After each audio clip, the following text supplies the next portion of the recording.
होली होली होली, सूरत खेले भक्ति की होली। होली होली होली होली, सूरत खेले भक्ति की होली। काल कर्म माया ने सब विधि, काल कर्म माया ने सब विधि दिया जग होली। सब को सूर आई, त्यागी आंख मिचौली। शारद शेष गणेश महेशा, ब्रह्मा विष्णु की टोली। शारद शेष गणेश महेशा, ब्रह्मा विष्णु की टोली। ये नहीं जाने मर्म संत का, ये नहीं जाने मर्म संत का, मर्म नहीं है ठिठोली। सूरत खेले भक्ति की होली, सूरत खेले भक्ति की। पुस्तक पोथी में भेद कहाँ है, पुस्तक पोथी में भेद कहाँ है, भेद है संत की झोली। पुस्तक पोथी में भेद कहाँ है, भेद है संत की झोली। घट झोली रे ज्ञान अबीरा, घट झोली रे ज्ञान अबीरा, प्रेम गुलाल की गोली। सूरत खेले भक्ति की होली। भाव के मध्य पाए पिचकारी, भाव के मध्य पाए पिचकारी, गुरु चरण जग झोली। गाए आनंद राग सुहाना, गाए आनंद राग सुहाना, निरख संत मत बोली। पीकर प्याला नाम अमीरस, पीकर प्याला नाम अमीरस, हो रहे बारी बोली। सूरत खेले भक्ति की होली। नशा न उतरे प्रेम भंग का, नशा न उतरे प्रेम भंग का, घट प्याले में गोली। नशा न उतरे प्रेम भंग का, घट प्याले में गोली। चित्त की वृत्ति निरोध किया तब, चित्त की वृत्ति निरोध किया तब, हो गई अटल अडोली। सूरत खेले भक्ति की होली। तब आई गुरु की शरणागत, तब आई गुरु की शरणागत, चरण छाह में डोली। तब आई गुरु की शरणागत, चरण छाह में डोली। साजे साजे फेरो मन को, साजे साजे फेरो मन को, जैसे पान तंबोली। सूरत खेले भक्ति की होली। राधा स्वामी गुरु ने अंग लगाया, राधा स्वामी गुरु ने अंग लगाया, जो होनी थी होली, जो होने थी होली। सूरत खेले भक्ति की होली। दादू का सत्संग होली में हो गया। माताजी ने शुरू में जो शब्द की व्याख्या की वो वही है जो आचार्य द्विवेदी जी ने बोला। उन्होंने एडवांस में उसकी व्याख्या कर दी कि सूरत कैसे होली खेलती है, होली खेलते हुए उसे क्या क्या करना पड़ता है। क्योंकि मानव दयाल जी ने कहा था एक बार अपने सत्संग में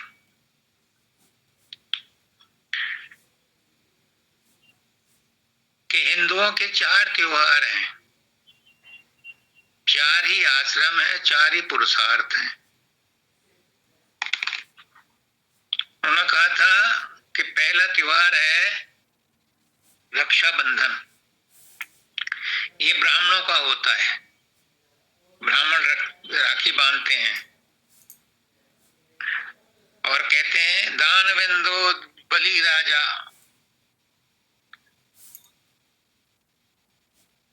बलि जो था बहुत बड़ा दानी था, तो उसके घमंड को चूर करने के लिए वामन अवतार पैदा हुए। मतलब विष्णु भगवान वामन रूप में आए, छोटे से पंडित बन के, और उनसे 3 पग भूमि मांगी। तो उसने अहंकार में कहा, अरे पंडित जी कुछ बड़ा मांगो, 3 पग भूमि क्या करोगे? नहीं, मुझे 3 पग चाहिए, मैं ब्राह्मण हूँ, लालच नहीं करता। तो फिर नाप लो। तो 1 पग में उन्होंने ब्रह्मांड मांग लिया, नाप लिया, 1 में द्युलोक मांग लिया, नाप लिया। कहे 3रा पग कहाँ रखूं? उसने कहा मेरे मस्तिष्क पे रखो। उसके मस्तिष्क पे रखा तो उसे पाताल ले गए। अब उसके दान से बहुत प्रभावित हुए, तो उससे कहा कि अब तू बर मांग ले, मुझसे क्या मांगता है, अब मेरे साथ ही रहो। तो वो द्वारपाल होकर के पाताल लोक में रहते थे। आई रक्षाबंधन, नारद जी ने बता दिया लक्ष्मी को कि वो तो वहां स्थित से द्वार पर है, तुम यहाँ इंतजार कर रही हो, घर पर वनार है। तो वो आई और उससे मिली बलि से कि बहन तू आप कौन है? अग मैं तुम्हारी बहन हूं। अग बहन हो तो राखी बांधो। तो उन्होंने राखी बांधी। तो कहा था वो पहला त्योहार ब्राह्मणों का होता है रक्षाबंधन। दूसरा होता है दशहरा क्षत्रियों का। उस दिन शस्त्रों की पूजा होती है। हमारे यहाँ भी जो डिफेंस मिनिस्टर थे राजनाथ सिंह, दशहरा पर गए थे वहां। फ्रांस राइफल का वो जब हवाई जहाज खरीदा था, लड़ाकू विमान, तो उसकी वहां शस्त्र पूजा करके आए थे। तो शस्त्रों की पूजा होती है। हमारे घर भी होते थे अपना बड़ियों के त्योहार, हथियार तो वही होते हैं, तराजू बाट। तो हम भी उनकी रख पूजा किया करते थे। अब तो छूट गया, जब से मानव दयाल जी के साथ लगा तब से दशहरा छूट गया। तीसरा त्योहार होता है दीपावली। ये होता है बनियों का, वैश्यों का। इसमें वो भाई पूजा करते हैं, अपने लक्ष्मी की पूजा करते हैं। और चौथा त्योहार होता है शूद्रों का, होली। लेकिन मानव दयाल जी कहते थे कि सब त्योहार सब मिलकर के करते हैं, कोई जाति भेद अब नहीं रहा। तो होली की विशेषता क्या है? देखो, 4 युग हैं और 4 ही आश्रम हैं,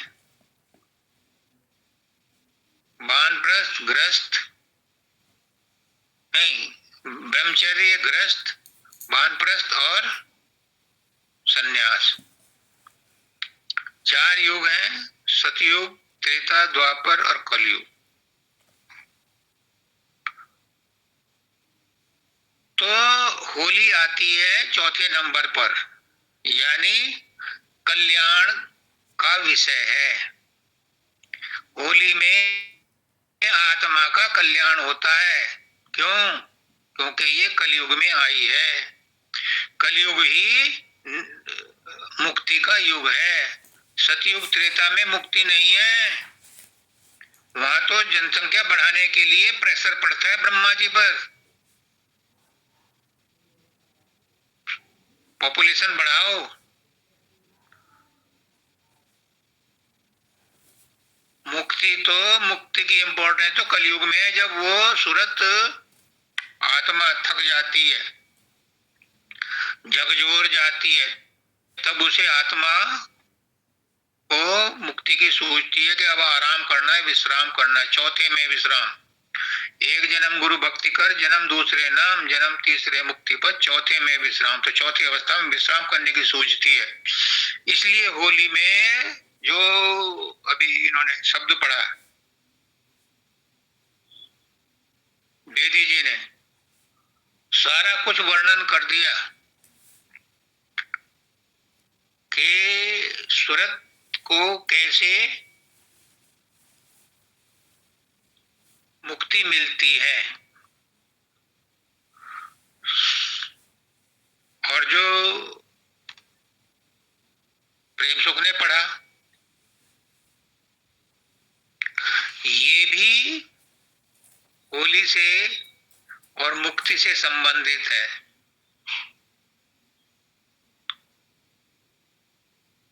वो कहते हैं कि सतगुरु पिया मेरी रंग दो चुनरिया। अब तक जो है 3 युगों में जन्म जन्मांतरों से मेरी चुनर गंदी हो गई, मैली हो गई। दादा दयाल का एक और शब्द है,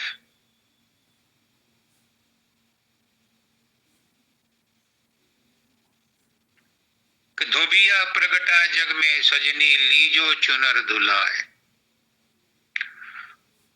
चुनर मैली हो गई है मेरी, इसे रंग दो तो इसके जो मैल है वो दब जाएंगे, छिप जाएंगे। अब जो हो गई वो हो गई, होली तो होली, जो मैंने करना था वो तो कर लिया।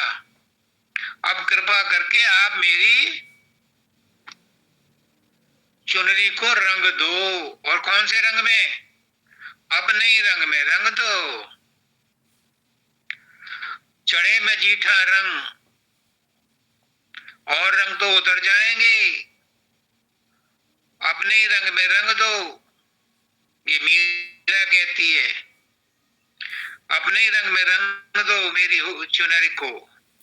मुझे और कोई रंग पसंद नहीं है, अपने ही रंग में रंग दो। मतलब मुझे अपनी जैसी बना लो। मुझ में तो बहुत कमियां हैं, लेकिन मैं आपकी शरण में आई हूं। आपने मुझे अपनाया है, नामदान दिया, मुझे अपने जैसा बना लो। अगर मुझ में कमी शमी रह गई तो उसे पूरा कर दो, और बीत जाए चाहे सारी उमरिया। मैं तो पड़ी हूं द्वार पे, जब तेरी मर्जी होगी तब रंग देना, मुझे कौन सी जल्दी है। क्योंकि अब 84 लाख योनियों से भटक भटक करके आए हैं, अब तुम्हारा दरवाजा मिला, तुम्हारी मर्जी है, चाहे जब रंग दो। हम तो पुकार ही कर सकते हैं, मर्जी तो आपकी चलेगी। अब तो हमारी जो मर्जी थी वो भी आपको अर्पण कर दी। आप रंगो चाहे मोल मंगा दो। एक और कह दिया, मैं होता तो कभी ना कहता मोल मंगा दो, मैं तो कहता कि आप ही रंगो। हमारी तुम्हारी तो रगड़ लगी है जन्म जन्मों की, आप ही रंगो। आप में मिलना है, कोई और अल्टरनेटिव है नहीं। एक बार ऐसे ही हम शेरा से किसी गांव में गए और वहां से हमें सीधा आना था। तो शेरा की 2 लड़कियां जो हैं, बात हो गई थी वैसे केदार जी से कि हम सड़क पर खड़े हुए मिलेंगे, तुम मिल लेना लौटते हुए। तो वो दोनों लड़कियां इंतजार कर रही थी, तब तक वो गाड़ी हमारी वाली गाड़ी आ गई। अब वो महाराज जी से मिलने लगी। तो एक लड़की को मैंने कहा, महाराज जी से आज तय कर लो कि आप ही चाहिए, आपसे कम में सौदा नहीं है। तो वही कह रहे हैं कि आप ही रंग दो मेरी चुनर को, किसी और के भरोसे ना छोड़ कर जाइए हो। बहुत बीत गई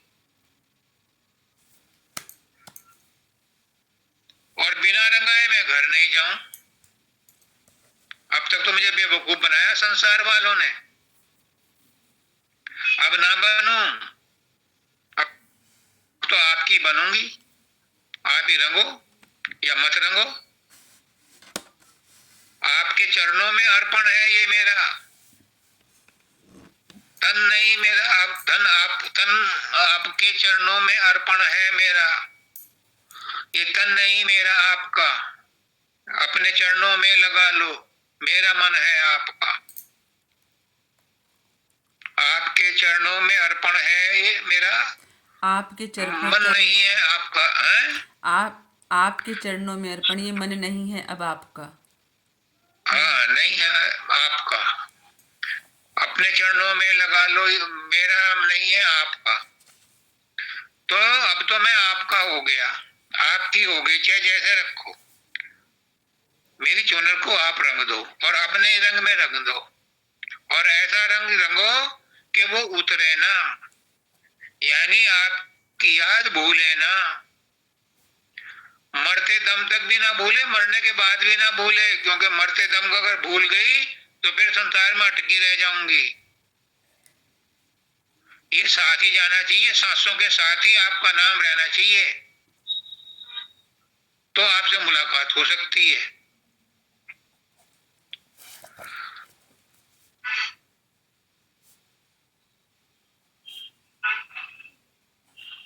तो ये है अपनी मन की व्यथा, अपने मन का स्पष्टीकरण कि होली में जितनी भी गंदगी है, जितना भी वैमनस्य है, जितनी भी घृणा है, जब सब हो रंग में होली खेलते हैं तो सब एक जैसे हो जाते हैं।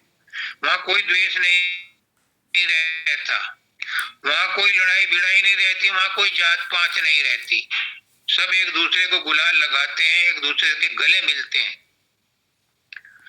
या तो ऐसा भाव शमशान में होता है कि राजा भी उसी वेदी पर लेटा करके फूंका जाता है, और एक डोम भी उसी वेदी पर रख करके जलाया जाता है। ऐसे ही चाहे वो किसी भी जात बिरादरी का हो, जब होली खेलते हैं तो सब एक दूसरे के गले लगते हैं। मैंने पिक्चर में भी देखा है, मजदूरों को भी गले लगाते हैं सेठ लोग उस दिन। और दूसरी बात, उनके चेहरों पर रंग इतने पता पोत दिए जाते हैं कि उनका चेहरा असली समझ में नहीं आता किसका है, तो भी वो गले लगते हैं, तो किसी के भी गले लग जाते हैं। वहां भेदभाव नहीं रहता, वहां छोट बड़ाई नहीं रहती।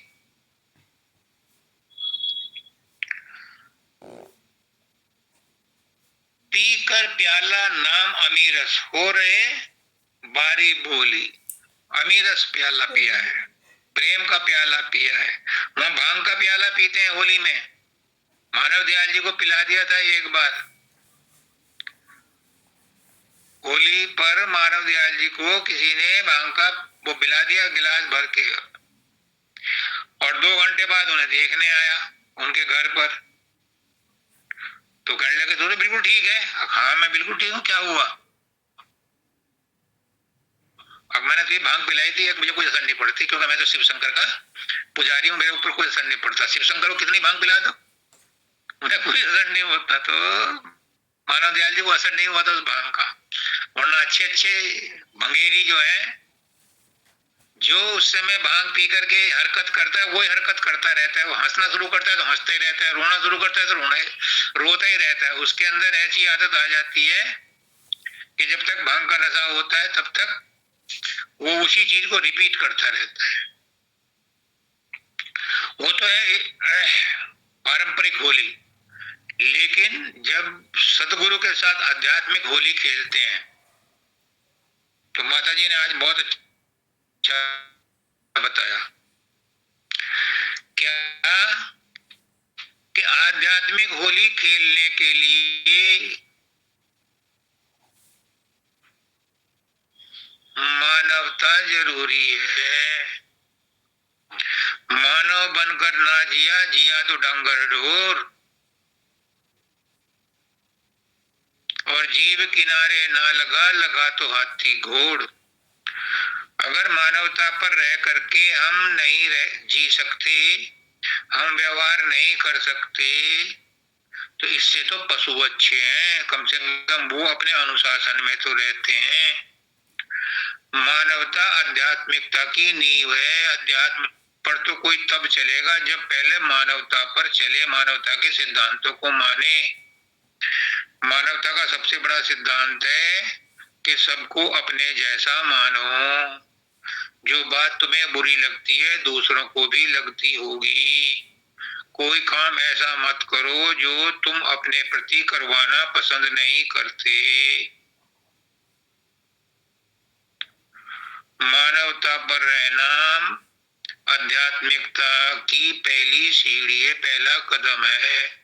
अगर किसी का आचरण सही नहीं है तो वो अध्यात्म में सफलता प्राप्त नहीं कर सकता।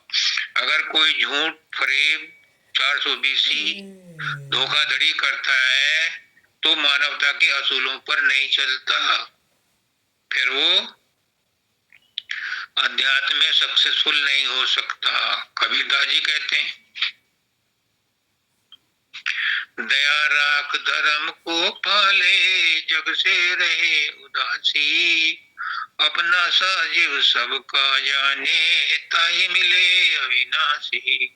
अगर कोई सिद्धांत पर नहीं चलता तो वो अध्यात्म में तरक्की नहीं कर सकता। बेकार में सुमरन ध्यान भजन में लगा हुआ है, उसे नहीं मिलेगी सफलता। अध्यात्म में वही सफल हो सकता है, मन को वही कंट्रोल में कर सकता है जो मानवता के असूलों पर चलता हो।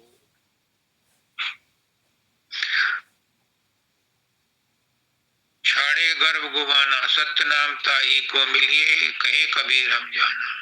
वह छाड़े विवाद को छाड़े गर्भ गुमान। जो आदमी फालतू का अहंकार करता है, वाद विवाद करता है, लड़ाई झगड़ा करता है, हक हलाल की कमाई नहीं खाता, उसे सतनाम नहीं मिलता,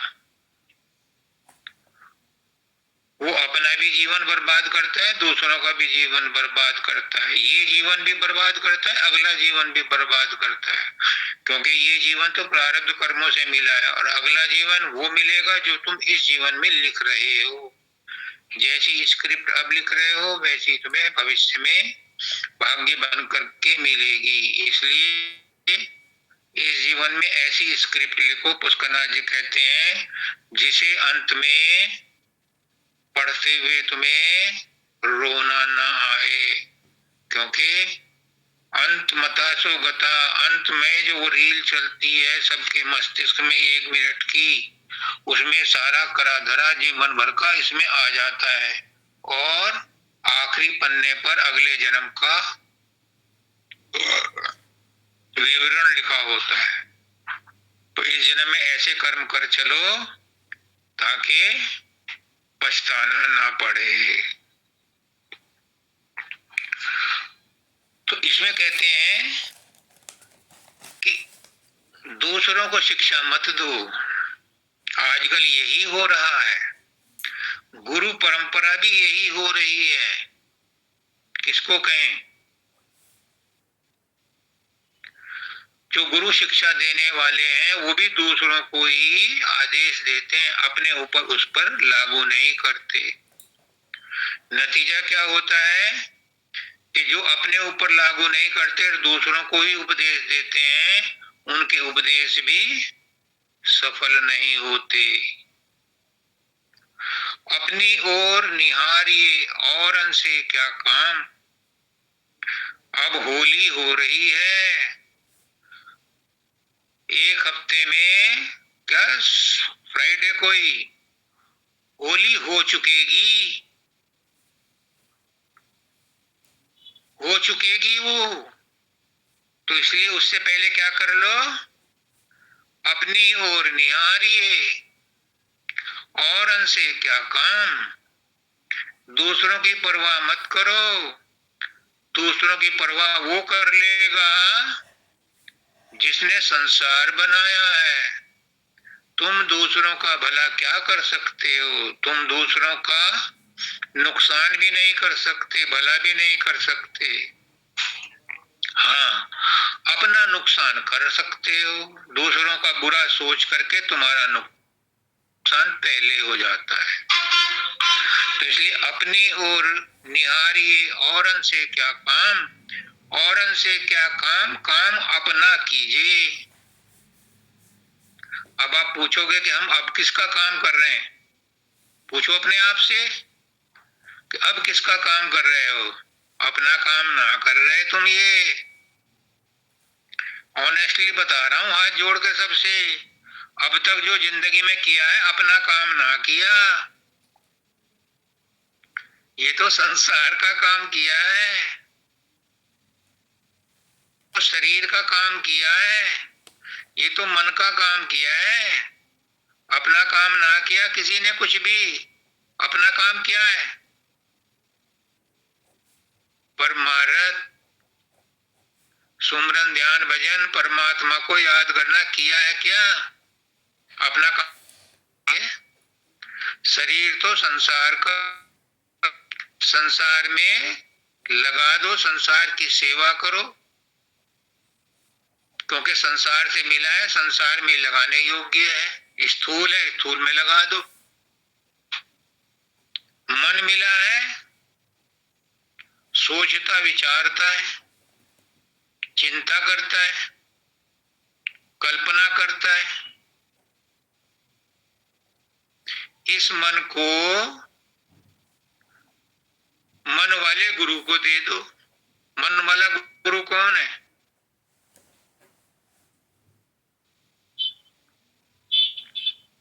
जो अंदर में रूप प्रकट होता है, उसके हवाले कर दो और निश्चिंत हो जाओ। अगर इसको, शरीर को अपना समझोगे तो दुखी रहोगे, मन को अपना समझोगे, अपने लिए सोचोगे तो दुखी रहोगे, अपने लिए कल्पना करोगे तो दुखी रहोगे। इसे गुरु को अर्पण कर दो। गुरु जाने गुरु का काम। फिर तीसरा स्टेप आता है कि जो हमारा कारण शरीर है, आत्मा है, उसे प्रकाश के हवाले कर दो, जो अंदर में प्रकाश निकलता है। माता जी ने बताया कि सहजल कमल में तुम्हारा स्थूल शरीर के जितने कर्म हैं सब अर्पण हो जाते हैं। त्रिकुटी में मन के जितने भी विकार हैं सब अर्पण हो जाते हैं। और शून्य में कारण शरीर को अर्पण हो जाता है। महाशून्य में महाकारण शरीर अर्पण हो जाता है। आत्मा विशुद्ध होकर के भंवर गुफा में कहती है, मैं वही हूं, मैं वही हूं, मैं वही हूं। जब उसकी साधना धुलाई पुलाई पूरी हो जाती है तो सतलोक में जाकर के वो पति के साथ होली खेलती है। फिर होली हो जाती है, होली। फिर वो HOLY हो जाती है, होली मीन्स पवित्र हो जाती है। हमारे यहाँ गांव में शायद अब भी होता होगा, अभी अगले महीने से, तो इसी महीने तो अब, हाँ, होली पे बाल भुनेंगे, जौ की बाल भूनते हैं। हमारे यहाँ क्या करते थे कि हम जब स्कूल जाते थे तो रास्ते में चने के पेड़ उखाड़ लेते थे और उन्हें किसी झाड़ी पर रख करके भूनते थे। उन्हें होला कहते थे, होला। और वो खाने में बड़े स्वादिष्ट लगते थे और मुंह काला हो जाता था, क्योंकि वो अधकचरे होते थे। घर पे भी आकर भूनते थे, लेकिन जो चोरी छुपे करते थे वो उसमें ज्यादा मजा आता था। तो उसे होला कहते थे, होला। उन चने को भुने हुए जो चने होते ना, वैसे चने भुने नहीं, झाड़ के भुने हुए, उनको होला बोलते थे। तो वो होली पर होला हो जाता है। इसीलिए क्या होता है, वो फिर उगने लायक नहीं रहता। हमारे कर्म जितने भी हैं वो सब उसमें होली पर जल जाते हैं, उस परमात्मा के अर्पण हो जाते हैं, जिससे हम, किसके साथ हमने होली खेली है, उसके साथ हमने गले मिले। ब्रह्म के साथ गले मिलोगे तो जितनी भी मैल वो है, गंदगी है, वो दूर हो जाती है। तो आत्मा जब परमात्मा से मिलती है, सूरज जब शब्द से मिलती है, गुरु जब चेले से मिलता है, तो जो गंदगी है वो दूर हो जाती है। इसलिए होली के दिन होली हो जाती है, यानी सब कुछ सफाई हो जाती है। कैसे समझाऊं? जितना मुझ पे आता है, जितना मेरा गुरु बताता है, उतना ही समझा रहा हूं। अब मैं पुड़िया बना के तो दे नहीं सकता कि होली के दिन अपने सारे पाप पुण्य जला दो गुरु से साथ मिल करके, कि जो होना था वो तो हो गया, अब आगे की आप संभाल लो। कहते हैं समय अमोलक मिला, चित कहीं और न दीजे, चित न दीजे और ठौर नर जन्म सुफल कीजिए। ये भी दादा दयाल की वो है कुंडलियां, कि चित जो है गुरु को दे दो, किसी और में मत लगाओ। होली के दिन तो कम से कम अपने आप को पूरी तरह से समर्पण कर दो। वो था प्रहलाद, उसकी बुआ थी, उसको आग नहीं जलाती थी, और वो जिसको गोद में ले लेती थी वो जल जाता था। तो जब प्रहलाद के ऊपर और कोई प्रयास सफल नहीं हुआ, तो हिरण्यकश्यप ने कहा, बहन तू इसे गोदी में लेकर बैठ जा और मैं आग लगाता हूँ। उस दिन होली का दिन था, इसीलिए होली में सब कुछ जलाया जाता है। तो मालिक की कृपा ऐसी हुई कि होलिका तो जल गई, लेकिन प्रहलाद को आंच नहीं आई। क्यों? क्योंकि वो विशुद्ध आत्मा हो चुका था। तो आप भी गुरु के साथ मिलकर के विशुद्ध आत्मा हो जाओ।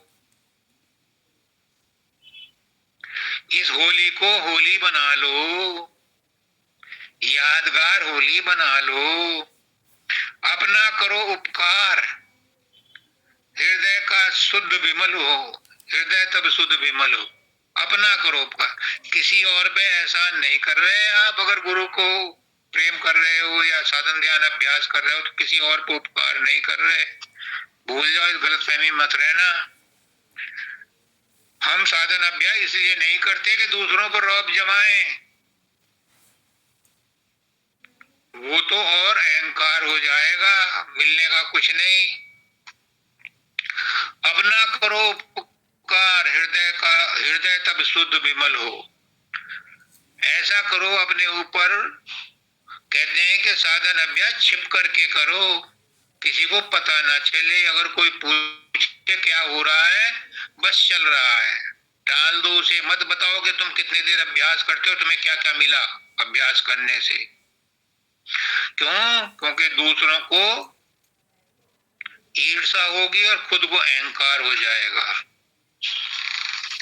तो अपने ऊपर उपकार करो। ये जैसे जौहरी होता है ना, जौहरी वो हीरे को हर एक के सामने नहीं खोलता। जब कोई ग्राहक होता है, पहचान लेता है कि ये हीरे का पारखी है, तब हीरा उसे दिखाता है। नहीं तो तिजोरी में बंद रखता है, और गहने तो बाहर रखे होते हैं उसके शोकेस में, पर हीरा कहीं नहीं बाहर रखा होता। ऐसे ही अपने साधन अभ्यास को छिपा करके रखो, दूसरों की नजर न लगे। मेरे अंदर तो डर था, भय था और शर्म लिहाज थी, इसलिए मैं रात को अभ्यास करता था। हमारे घर में गांव में किसी को कोई मंदिर फंदिर था नहीं, हमें नहीं पता था, लेकिन मुझे आदत पड़ गई थी। तो मैं चोरी छुपे सुमरन किया करता था गायत्री मंत्र का। फिर जब मेरी शादी हो गई 70 में, तो वहां देखा मैंने, मंदिर भी था पड़ोस में हमारे ससुराल में, और घर में भी सभी लोग मंदिर में पूजा कर, अपने घर में पूजा करते थे, मंदिर बना रखा था। तो मेरा भय दूर हुआ, मेरा डर दूर हुआ, मेरी शर्म दूर हुई, और फिर मैं सरेआम पूजा कर रहा। उसके बाद तो मानव दयाल जी मिल गए, फिर तो सैया भय कोतवाल डर काहे का, फिर तो डर ही ना रहा जब मानव दयाल जी मिल गए। शुद्ध विमल हो हृदय, शोध ले अपना अपनी काया। अपने आप को ही सुधारना है, दूसरे को नहीं सुधारना है। सुमरन ध्यान अपने लिए कर रहे हैं, दूसरे का इससे कोई मतलब नहीं। गुरु को कुछ नहीं मिलने का। गुरु तुम्हें बार बार टोकता है, बड़ा बुरा लगता होगा आपको कि ये हर बार ही हमें टोकते रहते हैं, हर बार ही प्रोग्रेस पूछते रहते हैं। लेकिन गुरु अपने लिए नहीं करता, ये तुम्हारे लिए करता है कि किसी तरह से तुम जाग जाओ। तुम भांग के नशे में पड़े हो, तुम्हें उठाता है, जगाता है। वो कहता है काया मध्य रहे ब्रह्म, तुम्हारी काया के अंदर ही ब्रह्म है। ब्रह्म का मतलब परमात्मा है, परमात्मा का मतलब वो शब्द है। एक शब्द तो वो है जो जीवात्मा कहलाता है, जो इसमें फंदे में आके फंस गया, और दूसरा वो है जो इस पेड़ पर बैठ करके पेड़ के फल नहीं खाता, वो अछूता रहता है। वो इस जो फंसा हुआ है इसको जगाता है। तो यहाँ से जो आवाज आती है वो उसकी है, उस परमात्मा की है, उस शब्द की है जो निर्लिप्त है, और इसे जगाने के लिए यहाँ पर टक्कर मारता है, या त्रिकुटी में अनहद नाद होता है। गुरु कहता है अनंत नाद को पकड़ो। फिर अनंत नाद को पहुंचने के बाद वो कहता है कि अब शून्य में जाओ, महाशून्य में जाओ, वहां सार शब्द को पकड़ो, धुनात्मक शब्द को पकड़ो, तब तुम्हारा बेड़ा पार होगा। तब तुम्हारी सूरत यहाँ से उठ करके सतलोक में जाएगी, और जब सतलोक में जाएगी तो होली होली, फिर वो होली हो जाएगी, फिर वो वही हो जाएगी जो थी, ओरिजिनली थी, वो वही हो जाएगी, वे वही होली।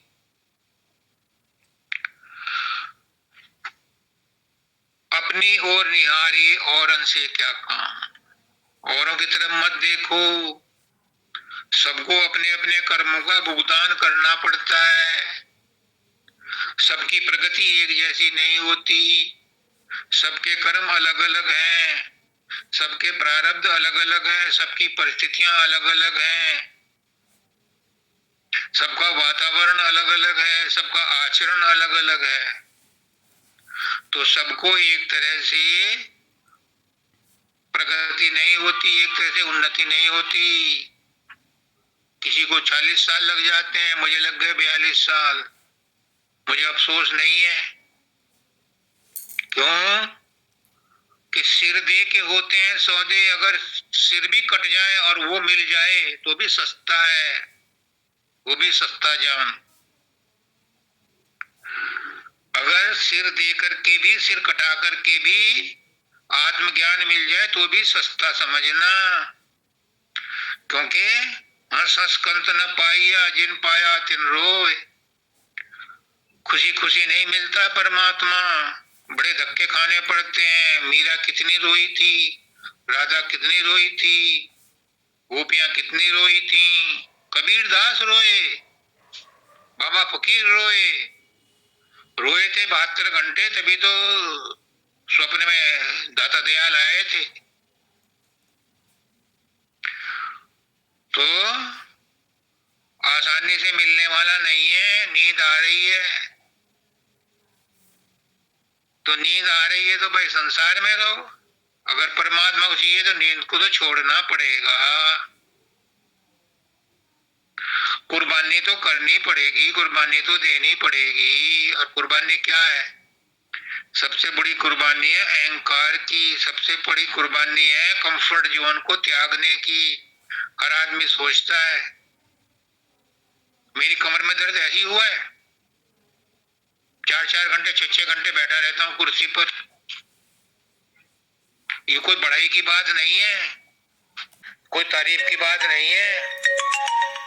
शरीर को जोर करके कुछ नहीं मिलेगा, लेकिन अगर मिलता है तो सस्ता जानो, क्योंकि शरीर तो संसार में रह जाएगा। अगर इस संसार में अभी नहीं परमात्मा को पाया तो फिर नहीं मिले परमात्मा, फिर पता नहीं कौन सी योनि में जाना पड़े। इसलिए संत महात्मा अभ्यास करने से नहीं चूकते, बीमारी में भी करते हैं। संत कृपाल सिंह ने पूछा था बाबा सावन सिंह जी से कि मैं बीमार हूं, कैसे करूं, कैसे आऊं सत्संग में। तो उन्होंने कहा कि अगर तुम चल फिर सकते हो, टॉयलेट जा सकते हो तो सत्संग में आओ, और अगर डॉक्टर ने उठने बैठने को ही मना कर दिया है तो फिर वहीं लेटे लेटे गुरु का ध्यान करो, बस हो जाएगा तुम्हारा सत्संग।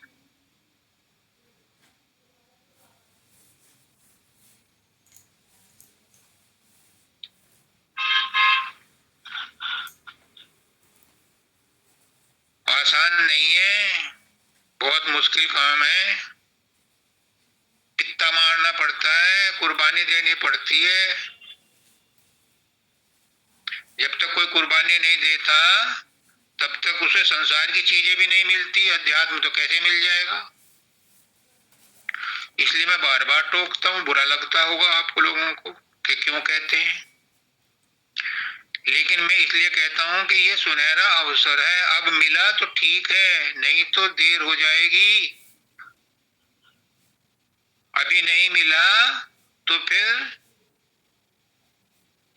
अन्याय हो जाएगा अपने इस मनुष्य योनि के साथ। आज प्रश्न है शर्मा जी का, कारण शरीर और आत्मा क्या है। हमारे शरीर के, हमारे व्यक्तित्व के 3 भाग हैं। स्थूल शरीर जो सबको दिखाई देता है, सूक्ष्म, इसमें स्थूल शरीर में ये कर्मेंद्रियां भी आती हैं। दूसरा है सूक्ष्म शरीर, इसमें मन चतुष्टय होता है, मन बुद्धि चित्त अहंकार, इसी में ज्ञानेंद्रियां भी आती हैं। बल्कि ज्ञानेंद्रियां तो इसी में आ जाती है, कर्मेंद्रियां ज्ञानेंद्रियां तो स्थूल शरीर में कई पार्ट है। सूक्ष्म शरीर में तो मन बुद्धि चित्त अहंकार ही होते हैं। और तीसरा है कारण शरीर, जो कारण है सब रचना का, वो है आत्मा। आत्मा जो फंसी हुई है, जो यहाँ फंसी हुई है, यहाँ फंसी हुई है, यहाँ फंसी हुई, यहाँ फंसी हुई है। जो यहाँ है वो स्वतंत्र है। तो हमारा जो कारण शरीर है वो है हमारी आत्मा। इससे पार जाना है। इससे पार तब जाएंगे जब हम त्रिकुटी को छोड़ेंगे, शून्य में मिलेगी। और शून्य को कहते हैं आत्मपद। आत्मपद भी छूटा हमसे, पहुंचे हम जहां पुरुष अनाम। ये राधा बहुत अच्छा गाती है, शब्द है बहुत बढ़िया स्वामी जी महाराज का। तो शून्य में मिलती है आत्मपद। आत्मपद में सुरत आत्मा नहाती है मानसरोवर में, वहीं पर वो पवित्र होती है। और वहीं शून्य में ही एक गेट है, उसे कहते हैं 10वां द्वार। जब उसमें घुसती है तो महाशून्य में पहुंचती है। महाशून्य में वो पहुंच करके बेहोश हो जाती है। वहां गुरु की जरूरत पड़ती है। गुरु अपने आवाज से उसे निकाल के ले जाता है। फिर वो भंवर गुफा में आकर के कहती है सो हम, मैं वही हूँ, मैं वही हूँ। उसे अपनी पहचान होने लगती है, मैं वही हूँ। लेकिन ये भी हमारा ठिकाना नहीं है। हमारा ठिकाना है सतपद सतलोक। वहां से फिर सतलोक में जाती है, तो वो होली हो जाती है। होली मतलब जो थी पहले से वही हो जाती है। जब नीचे उतरी थी तो वो जीवात्मा हो गई थी, उस पर आवरण चढ़ गए थे, अन्नमय कोश, प्राणमय कोश, मनोमय कोश, विज्ञानमय कोश, आनंदमय कोश के, इनमें वो अपने आप को भूली पड़ी थी। अब वो कहते हैं कि अंतःकरण जो है, मन बुद्धि चित्त अहंकार सूक्ष्म शरीर, उन्होंने प्रश्न किया है कि ये कारण शरीर का उपादान कारण कैसे कहा गया है, इसे समझाइए। अब पहले आप ही समझो। हमारे पुष्करनाथ जी बार बार कहते थे निमित्त कारण। एक होता है निमित्त कारण, एक होता है उपादान कारण। ये उपनिषद की भाषा है, आपको समझ में नहीं आएगी, लेकिन क्वेश्चन पूछा इसलिए बता रहा हूं। समझने में कोई नुकसान नहीं अगर आ जाए तो समझ में, और नहीं तो ज्यादा जोर मत देना। निमित्त कारण वो होता है जिससे कोई चीज बनती है। जैसे मिट्टी से बर्तन बनते हैं, तो मिट्टी क्या हुई? निमित्त कारण। अगर मिट्टी नहीं होगी तो बर्तन नहीं बनेगा। आई बात समझ में? तो निमित्त कारण समझ गए? जो एक तरह से रॉ मेटीरियल होता है उसे निमित्त कारण कहते हैं, उसके बिना कार्य नहीं होगा। अब उपादान कारण क्या है? उपादान कारण है कुम्हार, उपादान कारण है आत्मा, उपादान कारण है परमात्मा। कुम्हार उपादान कारण मतलब कुम्हार बनाने वाला है। आत्मा सर्वव्याप्त है, परमात्मा सर्वव्याप्त है। उसके बिना काम नहीं हो सकता, उसके बिना वस्तु नहीं बन सकती। कुम्हार के बिना घड़ा नहीं बन सकता, तो कुम्हार हो गया उपादान कारण। दोनों कारण है, वो निमित्त कारण है, ये उपादान कारण है। तो आत्मा है कारण शरीर, क्योंकि इसके बिना कोई काम नहीं हो सकता। तो अंतःकरण क्या हुआ? अंतःकरण कहां से आया? अंतःकरण भी इस कारण शरीर से ही निकला है। तो अंतःकरण का उपादान कारण कारण शरीर है। ये समझाने के लिए समझा दिया। समझ में आ जाए तो ठीक है, पड़ा रहेगा कहीं किसी कोने में, बाकी इसमें उलझने की जरूरत नहीं है। ये उपनिषद का वक्तव्य है, उसके बारे में बताया। अब इन्होंने पूछा है मिश्रा जी ने कि कारण शरीर को या आत्मा को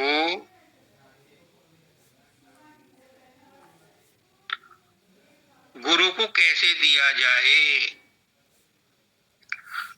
मैंने बताया था कि कारण शरीर को कारण गुरु जो है उसको दे दो, आत्मा को आत्मा वाले गुरु को दे दो। क्यों कहा था मैंने? इसलिए कहा था, सब नोट कर लो कि कर्म ही कर्मों में बरत रहे हैं, गुण ही गुणों में बरत रहे हैं। स्थूल शरीर में बरत रहा है, सूक्ष्म शरीर में बरत रहा है, कारण शरीर में बरत रहा है, गुरु में बरत रहा है, परमात्मा में बरत रहा है, सूरत में बरत रही है, शब्द में बरत रहा है, धुन में बरत रही है। यानी सब अपने आप में ही बरत रहे हैं।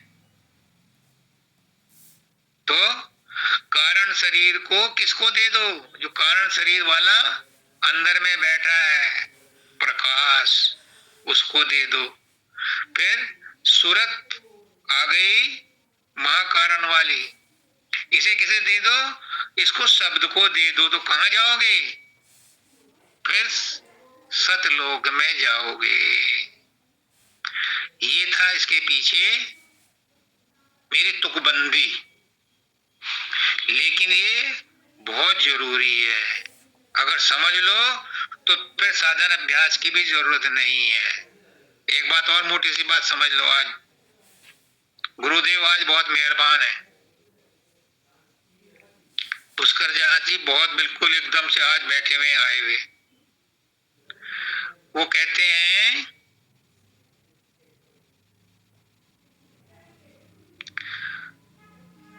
कि चाहे सत्संग में मन लगा के बैठ जाओ,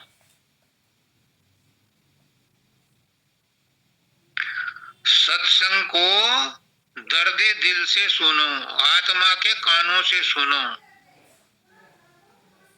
सत्संग को हृदय से सुनो, चाहे सुमरन ध्यान कर लो, चाहे निष्काम कर्म कर लो, चाहे उपासना कर लो, चाहे पोथी का पाठ कर लो। यानी पोथी का पाठ भी हृदय से करो, पिघल जाए, पढ़ते पढ़ते आंसू निकल आए। पुष्करनाथ जी कहते हैं कि अगर गुरु को याद करते करते आंसू आ गए तो समझ लो गुरु प्रसन्न हो गया, गुरु ने तुम्हें आशीर्वाद दे दिया गुरु का, कि साक्षी मिल गई कि वो प्रेजेंट है। तो 5-6 चीजें हैं, चाहे कितने किसी को अपना लो, शरणागत हो जाओ,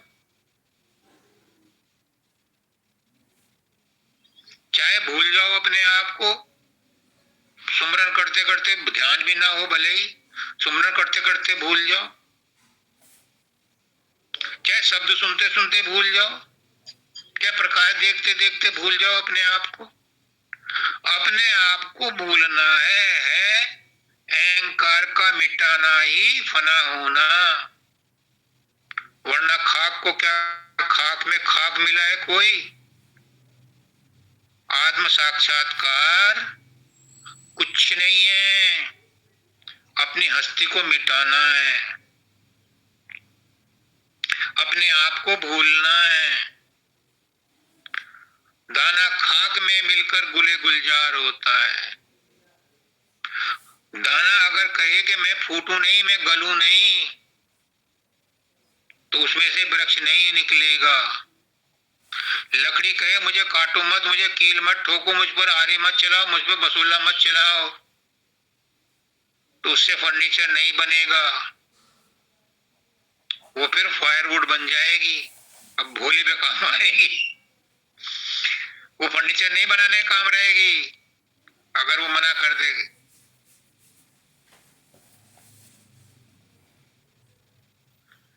अगर लकड़ी कहे मुझे मत रगड़ो तो उसमें से आग नहीं निकलेगी, दूध कहे मुझे मत पिलो, मुझे मत जमाओ, तो उसमें से घी नहीं निकलेगा, मक्खन नहीं निकलेगा।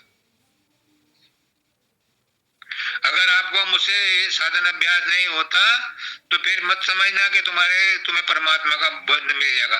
मैंने बताया 4-5, चाहे वो सत्संग में बैठकर अपने आप को खो दो, सत्संग में ऐसा सुनो ऐसा सुनो देखत देखत ऐसा देख, मिट जाए धोखा रह जाए एक। देख लो गुरु को, देखते देखते देखते देखते भूल जाओ अपने आप, बस मिल जाएगा। फिर कोई जरूरी नहीं है सुमरन ध्यान भजन करने की, कमर में दर्द करने की, घुटनों में दर्द करने की। जिसको जो सूट करे वो अपना लो, मत बैठो, लेटे लेटे कर लो, प्रेम करना शुरू कर दो, शब्द पढ़ना शुरू कर दो, सत्संग इतने ध्यान से सुनो, इतने ध्यान से सुनो कि भूल जाओ कि क्या हो रहा है। पास में रोटी रखी है, पानी रखा है, पता ही नहीं चला, सुन रहे हैं तो सुन रहे हैं। समाधि लग जाती है सत्संग सुनते सुनते, पाठ करते करते, नाचते नाचते, गाते गाते, सितार वादक ढोलक वादक इतने गुम हो जाते हैं। मैंने देखी वो पिक्चर कौन सी थी, पाकीजा, वो मीना कुमारी नाच रही है, उसे पता ही नहीं चला घुंघरू कब टूट गया और कितने पैरों में छाले पड़ गए और खून निकल रहा है। ऐसी बुल्ले सा नाचा था अपने गुरु के उर्स में। उसका गुरु से नाराज हो गया था तो वो लड़की बन के आया था और ऐसा नाचा कि नाचते नाचते गिर गया। और जब गिरा तो उसका गुरु उठा और उसने उसे अपनी गोदी में ही ले लिया। ऐसे ही जिस काम को करो इतने तन्मयता से करो कि गुरु तुम्हें खुद आकर के उठा ले। मत करो सुमरन ध्यान, कोई ये मंजिल नहीं है। मैं बार बार रिपीट करता हूं, सुमरन ध्यान मंजिल नहीं है, ये सब रास्ते हैं और किसी रास्ते से चले जाओ। एवरेस्ट की चोटी पर चढ़ने के लिए बहुत सारे रास्ते, मैं तो कभी नहीं देखा, कभी गया नहीं, लेकिन एक ही रास्ता नहीं हो सकता, कई रास्ते हों, किसी रास्ते से चले जाओ। अब बंबई जाने के भी कई रास्ते हैं, वाया नागपुर है और वाया भरतपुर है, किसी रास्ते से चले जाओ। मतलब है गंतव्य पर पहुंचना, और गंतव्य हमारा उसमें गुम होना। अभी आपके ऊपर डिपेंड करता है कि आप अपने आप को किस तरीके से गुम करने में कामयाब होते हो।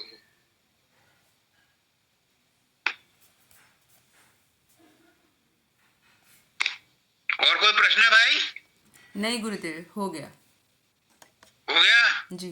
तो आज समापन करें। होली की सबको शुभकामनाएं।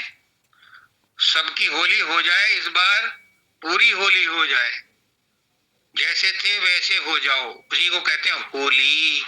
सबको राधा स्वामी।